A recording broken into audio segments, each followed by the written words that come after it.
2020년 8월 30일 주일 예배 오신 모든 분들을 주님의 이름으로 환영합니다.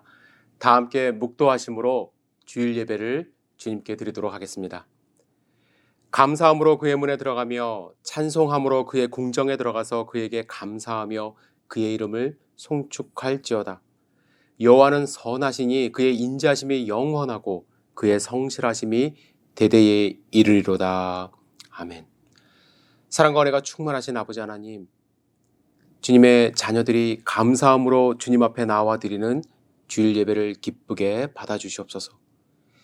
이 예배를 통하여 성령 충만을 경험케 하시고 구원의 기쁨을 회복하게 인도하여 주시옵소서.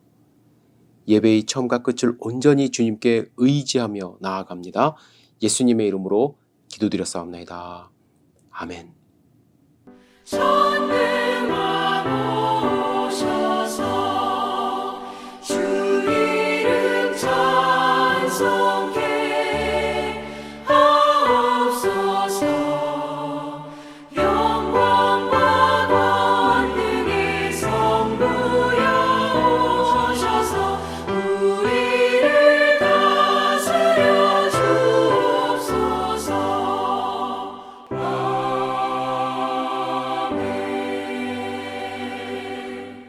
하늘에 계신 우리 아버지여, 이름이 거룩히 여김을 받으시오며 나라가 임하옵시며 뜻이 하늘에서 이루어진 것 같이 땅에서도 이루어지리이다. 오늘날 우리에게 일용할 양식을 주옵시고 우리가 우리에게 죄 지은 자를 사하여 준 것 같이 우리의 죄를 사하여 주옵시고 우리를 시험에 들게 하지 마옵시고 다만 악에서 구하옵소서. 대개 나라와 권세와 영광이 아버지께 영원히 있사옵나이다. 아멘. 다시 한번 주일 예배에 참석하신 모든 분들을 주님의 이름으로 환영합니다. 몇 가지 교회 소식 알려드리도록 하겠습니다. 매주 말씀을 드리지만 지금 열린교회에서는 EM 사역자를 청빙하는 과정 가운데 있습니다. 여러분들 함께 기도해 주시기를 부탁을 드리고요. EM 사역자가 청빙될 때까지 우리 자녀들 분번 공부는 송은경 자매가 맡기로 자원해 주셨습니다. 여러분들 기도로 후원해 주시기를 바랍니다. 대학생 이상 자녀들의 온라인 모임이 시작이 되었습니다. 지금 한 3명 정도 모여서 매주 기도하고 또 말씀 나누고 있는데 여러분들의 자녀도 함께 동참할 수 있도록 격려해 주시고 또 기도해 주시기를 부탁을 드립니다. 우리 교회 자녀들뿐만 아니라 주변의 대학생들도 지금 코로나 바이러스 때문에 대면으로 만나서 이렇게 교제하는 것이 쉽지 않지 않습니까? 그래서 온라인상에서 함께 말씀을 나누고 기도하며 또 신앙을 돈독하게 하는 이 모임이 부흥할 수 있도록 여러분들 함께 기도해 주시기를 부탁을 드립니다. 지금 토요 새벽 예배와 수요 줌 기도회가 진행이 되고 있습니다. 토요일 날은 아침 6시에 이 자리에서 교회 예배당에서 있고요. 그리고 수요 줌 모임은 온라인에서 우리가 함께 모이고 있습니다. 우리 기도하는 공동체 될 수 있도록 여러분들 함께 모여주시기를 부탁을 드립니다. 그리고 우리가 안타깝게 지금 성경 공부를 하지 못하고 있습니다. 또 교재도 포도원 교재도 하지 못하고 있습니다. 그러나 여러분들 부족하지만 일주일에 한 번씩 업로드되는 성경 공부 여러분들 꼭 시청해 주시고 또 매일 발송되는 매일 묵상 말씀을 통해서 하나님과 교제해 주시기를 부탁을 드립니다. 이 시간 우리 하나님께 찬양 올려드렸으면 좋겠습니다. 찬송가 302장 내 주 하나님 넓고 큰 은혜는 우리 다 함께 마음을 모아서 주님의 크신 은혜를 고백하는 시간이 되었으면 좋겠습니다. 찬양 드리겠습니다.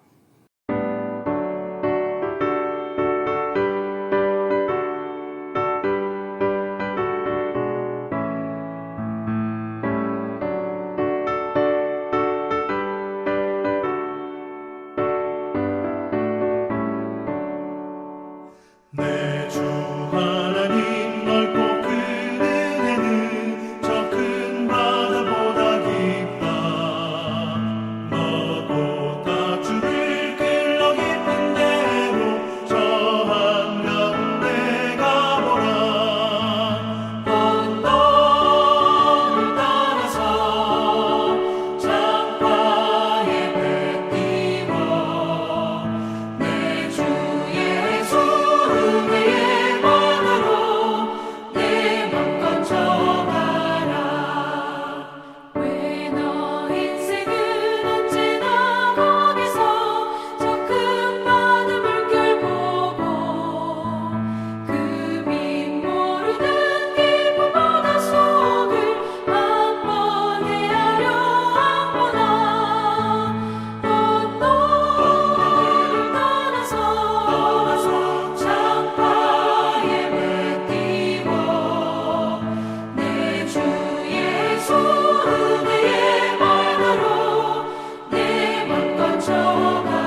다 같이 기도드리겠습니다.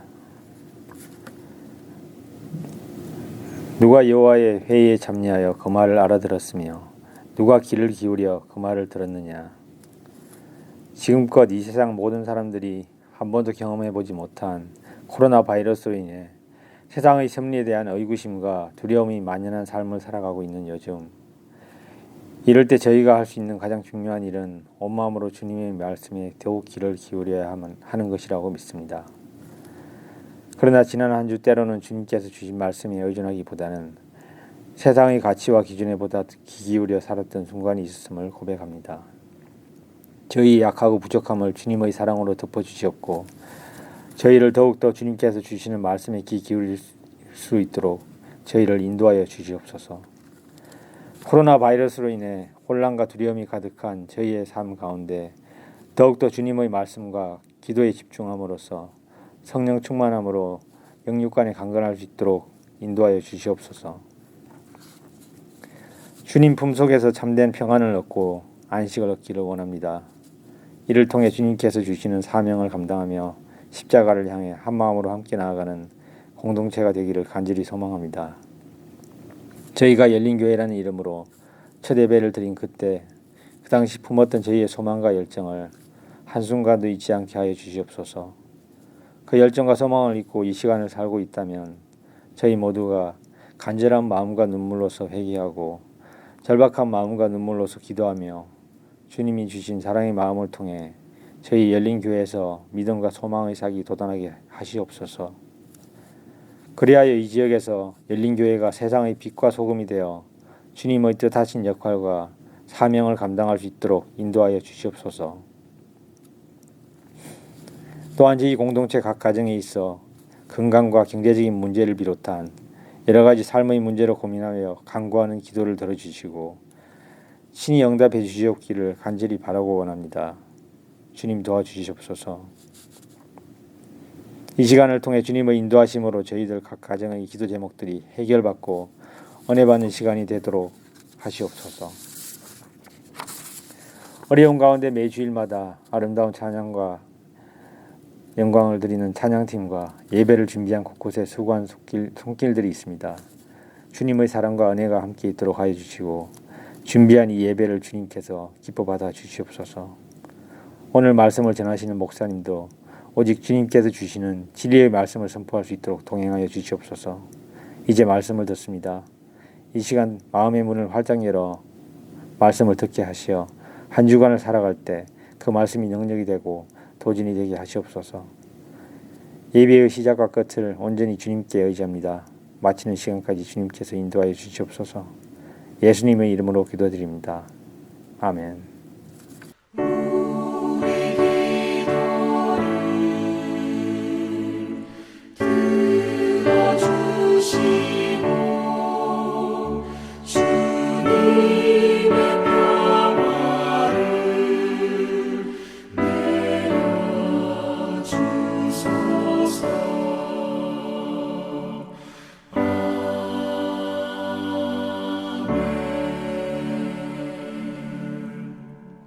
이 시간 오늘 우리에게 주신 하나님의 말씀을 함께 읽도록 하겠습니다.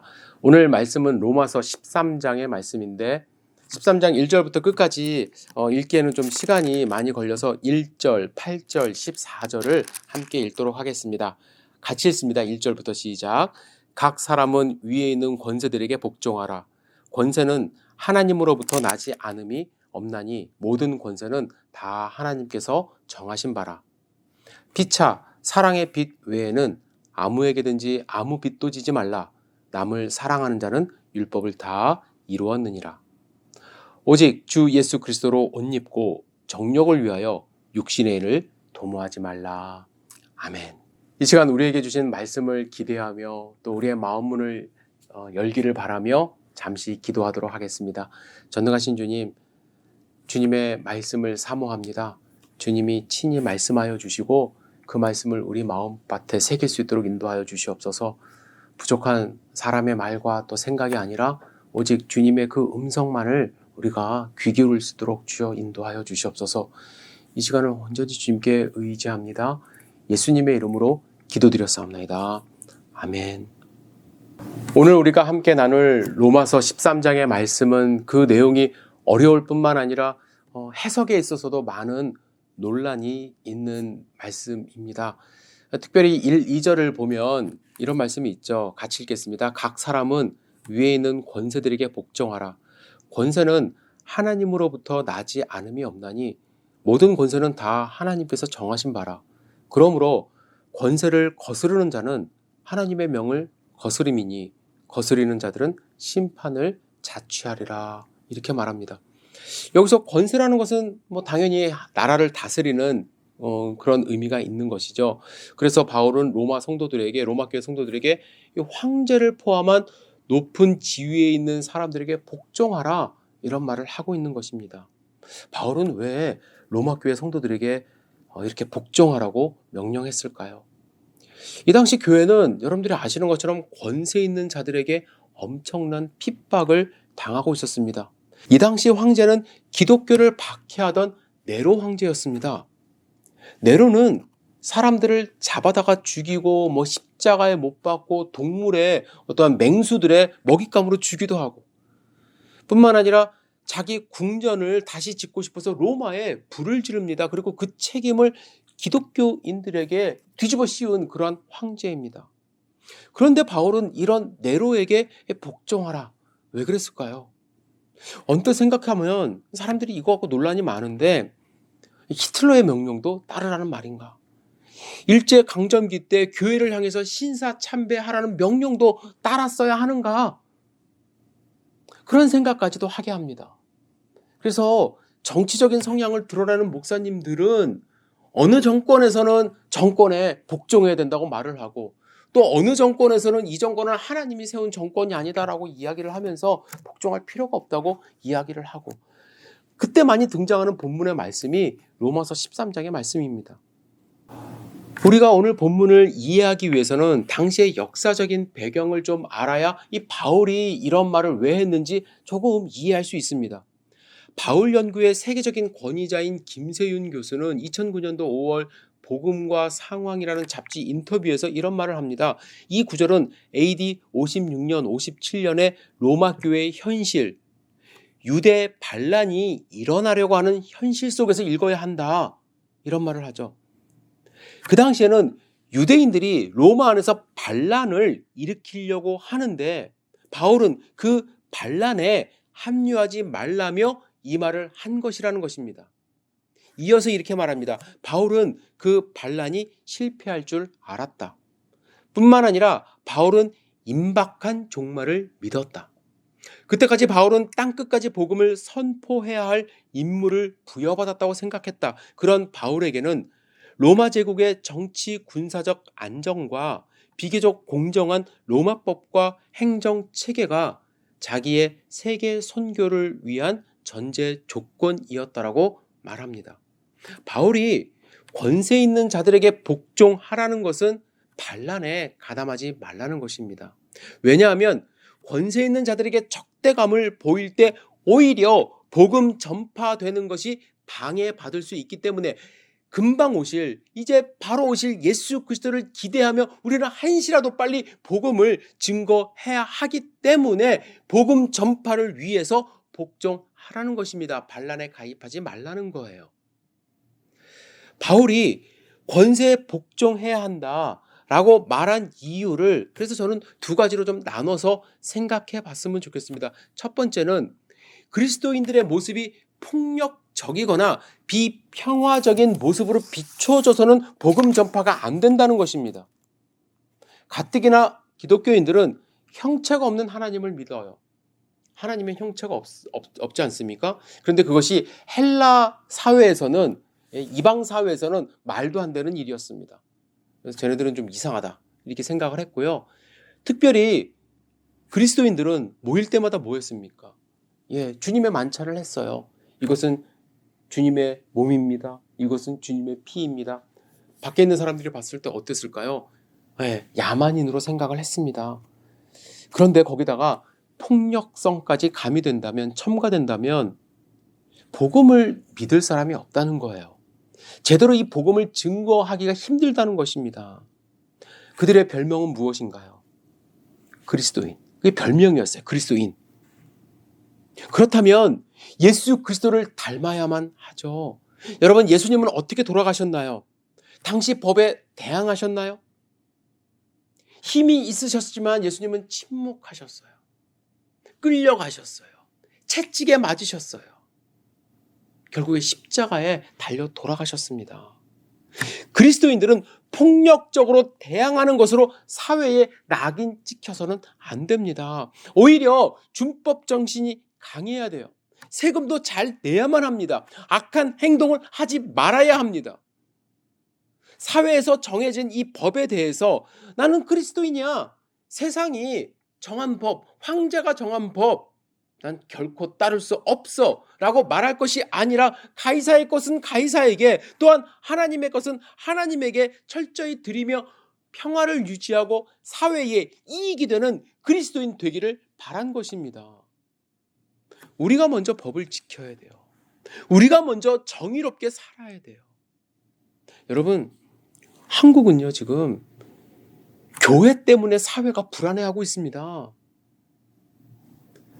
정치적 성향 드러낼 수 있다고 저는 생각해요. 그것까지 저는 뭐라고 그러고 싶지 않아요. 하지만 교회가, 목사가, 전도사가 각종 유언비어로 성도님들을 혼란에 빠뜨리고 있습니다. 급기야 사회 전반에 걸쳐서 불안을 조성하고 있습니다.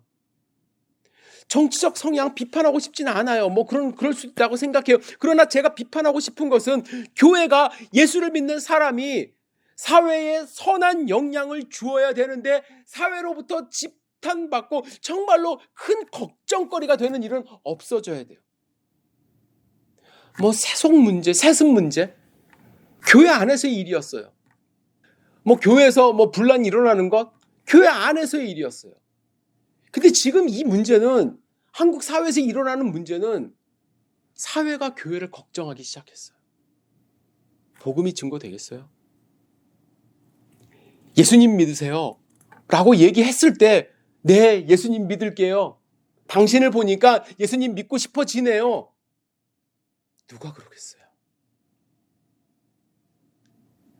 교회가 앞장서서 사회를 보호하고 법을 지키고 정직하고 선한 일을 할 때 인정받는다는 것이 바울의 생각이었어요. 두 번째로, 바울이 말하는 복종은 우리 그리스도인의 믿음에 관련된 이야기라고 생각합니다. 초대교회 성도님들은 황제에게 복종할 것인가 아니면 예수 그리스도께 복종할 것인가에 대한 도전이 항상 삶 가운데 있었습니다. 그런데 논리적으로 보면, 오늘 본문 말씀만 놓고 보면 하나님이 황제도 세우셨기 때문에 그를 주인으로 섬기고 복종하는 것도 가능하다라는 말처럼 보여요. 그렇게 생각할 수 있어요. 오늘 본문 그냥 액면으로 보면은. 그래서 나라에서 하는 모든 일에 대해서 믿음을 주고 순종하는 것, 그것이 비록 신앙을 저버리는 일이라 할지라도 그렇게까지 복종하라고 하는 말인가? 그런 생각까지도 들 수 있어요. 그런데 바울이 했던 행동을 보면, 바울의 결말을 보면, 바울은 결코 믿음을 버리라는 이야기는 아니라는 것을 우리는 알 수 있어요. 여러분, 그들에게는 이 믿음에 대해서 두 가지 선택을 할 수 있다는 얘기예요. 첫째는 그리스도를 포기하고 아예 그냥 황제를 숭배하는 것, 황제를 믿어버리는 것. 본문의 말씀을 잘못 해석하면 그것이 복종의 방법이라고 말하면서 그렇게 나아갈 수 있다는 얘기입니다. 하지만 이 선택은 세상의 권세 잡은 자와 하나님, 예수 그리스도를 동격으로 놨을 때 가능한 선택입니다. 그건 절대로 아니라는 거죠. 하지만 또 다른 선택이 있을 수 있다는 거예요. 내가 복음을 증거할 때, 예수 그리스도로 살아갈 때 황제가 주는 불이익에 대해서, 황제가 주는 심판에 대해서 복종할 수 있다는 것이에요. 그걸 받아들일 수 있다는 거예요. 그것이 순교라 할지라도. 바울은 그랬어요. 바울은 믿음을 포기하지 않았어요. 왜? 황제가 내리는 사형 명령도 받아들일 자세가 되어 있었기 때문에. 유대인들은 황제가 내리는 불합리한 것에 대해서, 믿음을 지킬 때 받는 그러한 불합리한 것에 대해서 반항을 하려고 반란을 일으켰는데, 사도 바울은 그러지 말라는 거예요. 내가 믿음을 지킬 때 받을 수 있는 불합리한 것에 대해서 순종하라고 이야기를 하고 있는 것입니다. 초대교회 성도님들은 이 본문의 말씀을 믿음을 포기하라는 말로 듣지 않았습니다. 그들은 어떠한 불이익도 복종하겠다는 마음으로 지켰어요. 우리도 가끔 이러한 선택의 기로에 서 있을 때가 있습니다. 사회가 우리의 믿음을 요구할 때가 있어요. 때로는 믿음을 내려놓게 하는 일들이 있습니다.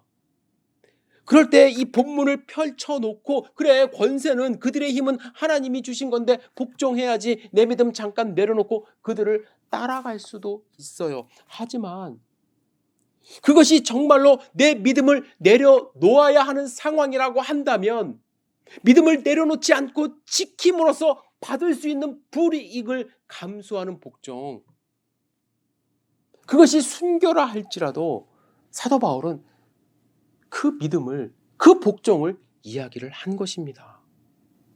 여러분, 다니엘 아시죠? 바벨론의 포로로 잡혀갔습니다. 하나님에 대한 믿음을 잃지 않았어요. 내려놓지를 않았어요. 바벨론 제국의 왕은 신과 같은 존재입니다. 그 나라에서는 왕을 숭배하는 것, 절하는 것 당연했습니다. 하나님과 동격으로 놨어요. 다니엘을 시기하는 신하들이 다니엘을 죽이기 위해서 왕에게 절하지 않는 사람은 처형해야 된다고 말하고 조서까지 쓰게 했습니다. 다니엘은 선택해야만 했습니다. 왕에게 절을 하는 복종을 하든지 아니면 왕이 내린 조서대로 죽임을 당하는 복종을 하든지. 우리는 선택을 어떻게 하냐 하면 왕에게 절을 하는 것은 복종이고 왕에게 절하지 않는 것은 불복종이다 이렇게 생각을 합니다. 하지만 명령에 불복종하는 것은 절하지 않는 것이 아니라 반란을 일으키는 것입니다. 그러나 다니엘은 반란 또 어떠한 왕에게 대항 이걸 선택한 것이 아니라 죽음을 선택하는 복종을 한 것입니다. 여러분 오해하지 마세요. 내가 온갖 불법을 다 저지르고 나서 사회에서 내리는 어떠한 처벌을 받으면서 야 나는 하나님이 주신 어떠한 권위에 나는 순종했어 복종했어, 이건 말도 안 되는 이야기고요. 바울은 이미 기본적으로 사회 법률에 대해서 철저하게 순종하라고 이미 못을 박았습니다. 그러나 우리의 믿음을 흔들고 도전하는 일에 대해서도 그 처벌이 두려워 믿음을 빼앗기는 복종이 아니라 그 처벌이 어떠한 것이든 달게 받겠다는 복종의 모습으로 믿음을 바울 스스로 지켰습니다. 왜냐하면 그것이 예수님이 가신 길이었기 때문에. 그래서 우리에게도 그러한 마음으로 복종하기를 바라고 있는 것입니다. 이제 바울은 13장에서 로마교회 성도님들에게 한 가지를 더 부탁합니다. 이 세상을 승리할 수 있는 방법 한 가지를 더 부탁해요. 그것은 피차 사랑의 빚 외에는 아무에게든지 아무 빚도 지지 말라는 것입니다. 이 말씀에는 두 가지 내용이 이중적으로 포함이 되어 있죠. 먼저 공동체 안에는 서로 빚지지 말라는 거예요. 그게 전제 조건이에요. 물론 누군가가 사정이 어려워 국률한 마음으로 돈을 빌려줄 수 있습니다. 그런데 여러분들이 먼저 조심해야 될 게 있어요. 돈을 빌려주고 돈을 꿀 때에 우리는 순수한 마음으로 사랑하는 마음으로 처음에는 할 수는 있지만 그 돈을 사탄이 이용합니다. 이용해요. 그 사이에 사람을 마음을 갈라놓아요.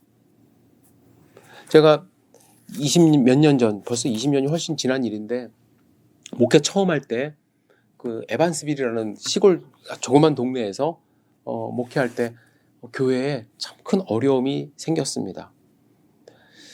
성도님들이 몇 명 되지 않은데 두 가정이 동시에 교회에 나오지 않는 거예요. 전화해 보니 목사님 이번 주에는 참 근데 동시에 똑같은 대답을 하세요. 제가 몸이 좀 아팠는데 다음 주에는 꼭 가겠습니다. 느낌이 이상했지만 처음에는 그런 줄 알았어요. 그런데 또 그런 일이 반복되니까 도저히 참을 수 없어서 집을 당연히 갔죠. 처음에는 말씀 안 하세요. 그러다가 하나씩 털어 놓고 말씀을 하십니다. 그 두 가정은 그 지역에서 20년 이상 사신 분들이에요. 그래서 정말 한국 사람이 별로 없는 곳에서 외로운 마음에 서로 의지하면서 사신 분들이라 집안에 숟가락이 몇 개 있는지 다 아세요. 하루는 A라는 자매님이 급하다면서 돈을 좀 빌렸습니다. 물론 금방 갚는다는 말과 함께. 근데 빌려주신 분은 혼자서 정말 어렵게 사시거든요. 건물 청소하시고 또 웨이트레스 하시면서 그분에겐 참 큰 돈이었어요. 그런데 갚기로 한 날짜가 되는데 교회 와서 자기를 피하는 거예요. 그래도 그동안에 쌓은 정이 있어서 몇 주를 두고 봤습니다. 그런데 불편한 거예요. 예배는 드려지지 않고 그 사람 뒤통수만 보여요. 이번 주엔 주겠지. 몇 번 반복합니다. 돈을 빌린 분도 당장 줄 수 있는 돈이 없으니 눈치만 봅니다. 그분을 볼 때마다 눈초리가 매서운 것 같고 전화만 와도 깜짝 놀라고 주고는 싶지만 형편이 안 되니 자꾸 거짓말만 하게 돼서 교회 오는 곳이 너무 불편해서 교회를 안 오신 거예요. 다행히 돈을 갚으셔서 언제 그런 일이 있었느냐 하면서 이렇게 다시 무마가 되었지만 돈을 빌리는 관계, 누구에게가 빚지는 그러한 과정, 사탄이 그 과정을 교묘하게 이용하기 때문에 그 과정은 힘듭니다. 주변 사람들은 어떻겠어요? 그 두 분이 그렇게 되니까. 그래서 사도 바울은 다른 빚지지 말라, 서로 빚지지 말라, 그런 이야기를 합니다. 그러며 나아가며 한 가지, 사실은 이 이야기를 하기 위해서 그 이야기를 했다고 저는 생각을 하는데 사랑의 빚을 지래요. 사도 바울이 원래 하고 싶었던 이야기는 사랑의 빚 좀 지라, 이 이야기를 하고 싶었던 것 같아요. 여러분, 사랑에 빚질 수 있는 방법은 무엇입니까? 내가 베푼 사랑보다 더 많이 받을 때예요. 그러니까 서로 피차 사랑의 빚을 지라 라니까 이 공동체가 사랑을 계속 서로에게 막 떠넘기는 거, 주는 거, 그런 공동체가 되어야 된다고 말을 합니다. 여러분, 이 사랑의 빚을 지기 위해서는 사랑을 잘 받는 게 중요하잖아요. 그죠? 빚을 지기 위해서는 잘 받아야죠. 우찌무라 간조라는 일본의 유명한 신학자이자 목사님이 계십니다. 정말 유명하신 분이에요. 이분에게 누군가가 목사님 삶이 좀 어려운 것 같아서 생활비에 보태쓰라고 돈을 빌려준 것도 아니에요. 이건 빌려준 게 아니라 드렸어요, 그냥. 근데 이분은 정말 청렴하고 정직한 분이라 절대로 받을 수 없다고 거절을 했습니다. 근데 시간이 지나고 본인이 기도하고 말씀 묵상하면서 깨달았습니다. 그분은 진정으로 사랑을 주신 것인데 그것은 돈을 거절한 것이 아니라 사랑을 거절한 것이다. 내가 어떻게 사랑을 거절할 자격이 있느냐. 그래서 본인이 얼마나 교만했는지를 깨닫게 되었다는 이야기가 있습니다. 맞습니다. 우리는 사랑이 필요한 자들입니다. 사랑을 받아야만 살 수 있습니다. 그런데 교만함으로 거절할 때가 있어요. 당신 주는 사랑 나 필요 없어요. 나 혼자 그냥 꿋꿋하게 잘 살 수 있습니다. 우리 교회는 아직 그런 분은 안 계시지만 목사님이 제가 다가가서 성도님 기도 제목 있으세요? 그러면은 이렇게 저를 이렇게 보시면서 저 혼자 잘 살 수 있어요, 목사님. 뭐 저를 위해서는 기도 따로 안 하셔도 돼요. 다른 분들을 위해서 기도해 주세요. 그런 분 몇 분 제가 뵀어요. 근데 더 기도하게 되더라고요. 작전인 것 같아요, 그분이. 믿음을 위해서 더 기도하게 되더라고요. 여러분, 누군가가 기도하자고 그러고 누군가가 관심 보이고 할 때 여러분들은 어떤 태도 보이십니까? 그 사랑을 순수하게 받아줄, 빛을 질 마음의 준비가 되어 있습니까? 여러분, 이 사랑을 주고받을 준비가 되어 있는 사람은 어떤 사람인지 아십니까? 진짜 사랑을 받아본 사람들이 잘 주고받으세요.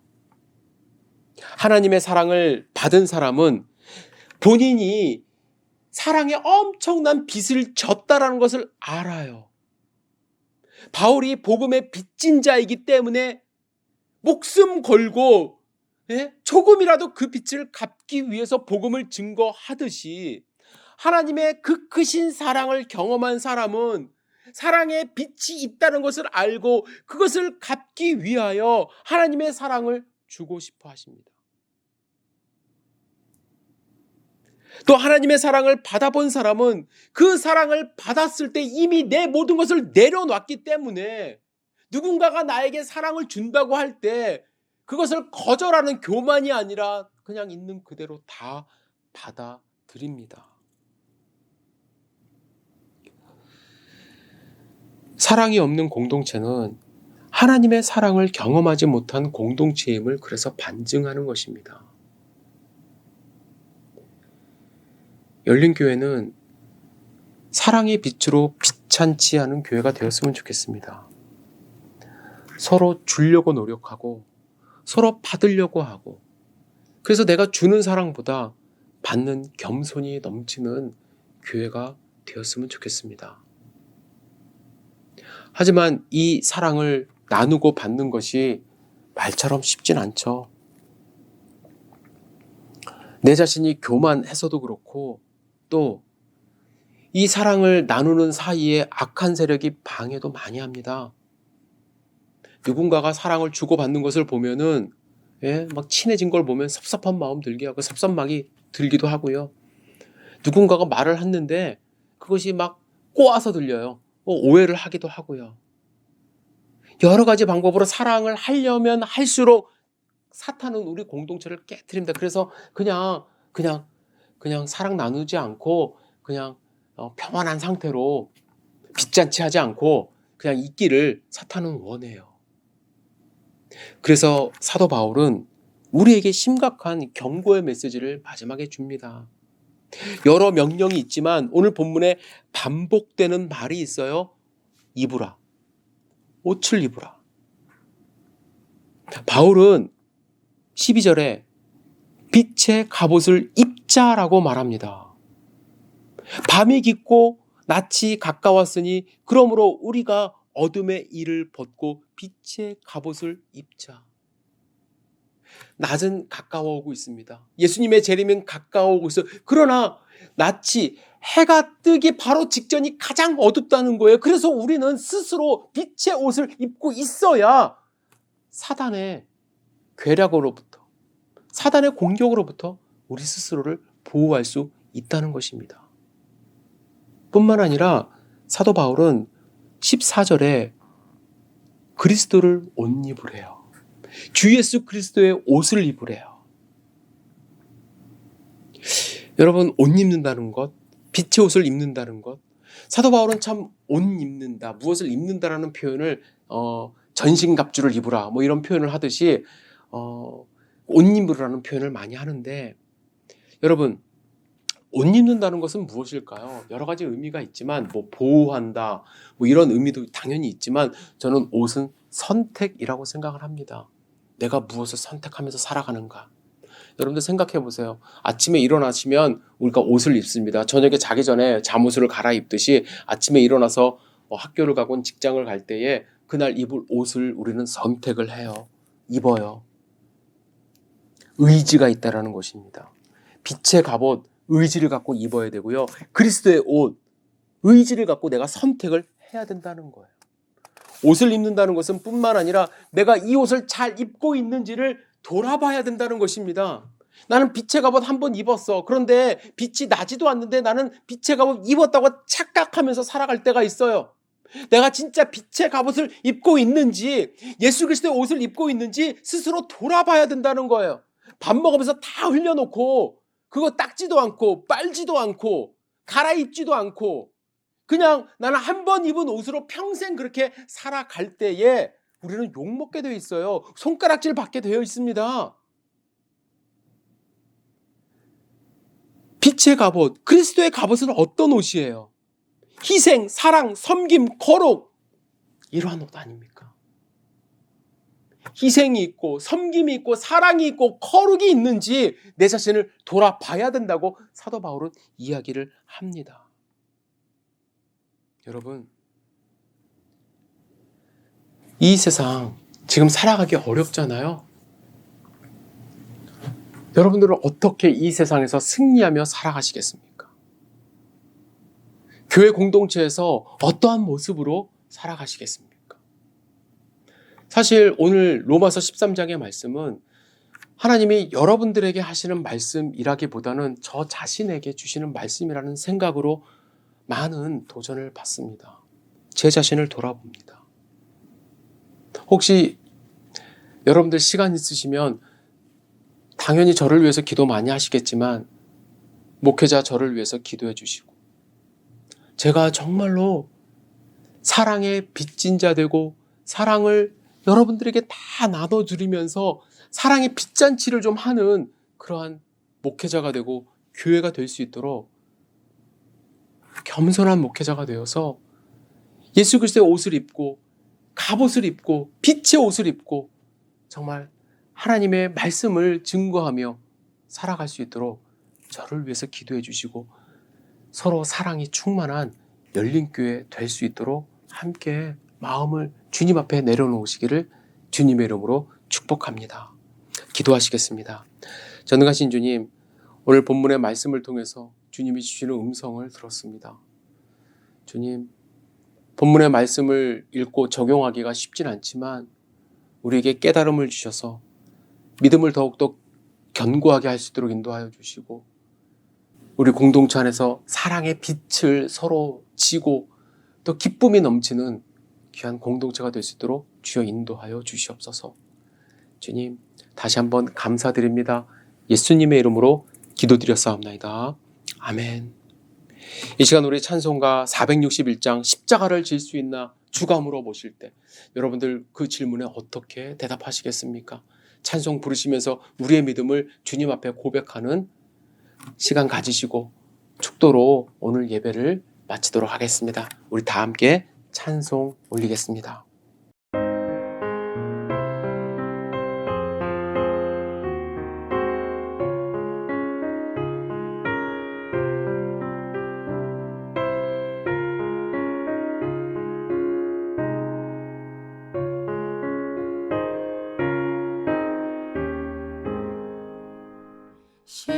십자가를 질 수 있나 주가 물어보실 때 죽기까지 따르오리 성도 대답하였다.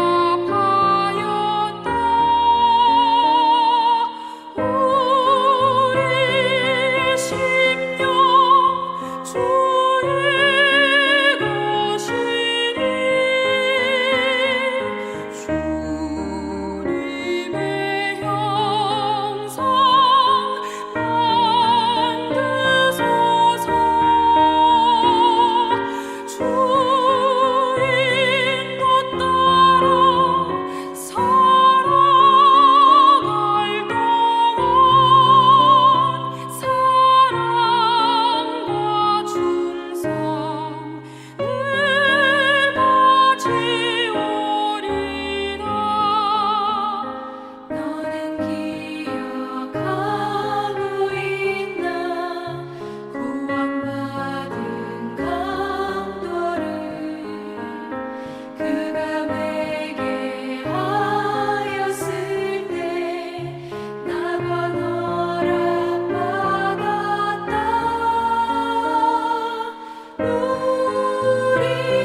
사랑과 은혜가 충만하신 아버지 하나님, 열린교회 성도님들 주님 앞에 귀한 시간 들여 정성껏 예배를 드렸습니다. 주님께서 이 예배를 기쁘게 받으신 줄 믿습니다. 특별히 우리 성도님들 가운데 육신의 연약함으로 매일 기도하고 계시는 분들 계십니다. 주님 그 손 붙잡아 주시고 축복하여 주셔서 하나님의 거룩한 또 치료의 손길을 경험할 수 있도록 인도하여 주시옵소서. 우리 성도님들 가운데 또 다른 주로 이주하기 위하여 준비하고 계시는 분들 계십니다. 주님 함께 동행하여 주셔서 이 과정 속에서 받으신 힘든 일들 주님이 위로하여 주시고 더 큰 것으로 주님께서 회복시켜 주셔서 주님의 살아계심을 증거할 수 있도록 주여 인도하여 주시옵소서. 주님 우리 성도님들 주님의 전에 나와서 또 하나님께 귀한 예물을 드리신 분들 계십니다. 주님께서 그 예물 가운데 함께 동행하여 주셔서 그리스도의 사랑과 또 향기가 드러날 수 있도록 주여 축복하여 주시옵소서. 주님 이 코로나 시기에 우리가 많이 갇혀 있고 또 사람을 만나지 못하는 그러한 환경 가운데 있지만 이 시간 속에서 더 하나님을 찾을 수 있도록 인도하여 주시고 하나님을 경험하는 우리 귀한 성도님들 될 수 있도록 주여 축복하여 주시옵소서. 지금은 우리 구주 예수 그리스도의 무한하신 은혜와 하나님 아버지의 놀라우신 사랑과 성령 하나님의 보호, 교통, 감동, 충만하심이 거룩한 주일 주님께 찬양하고 경배하고 또한 주님이 주시는 말씀으로 도전받는 하나님의 권속들 머리머리 위에 지금부터 영원까지 함께 하시기를 주님의 이름으로 간절히 축원하옵나이다. 아멘.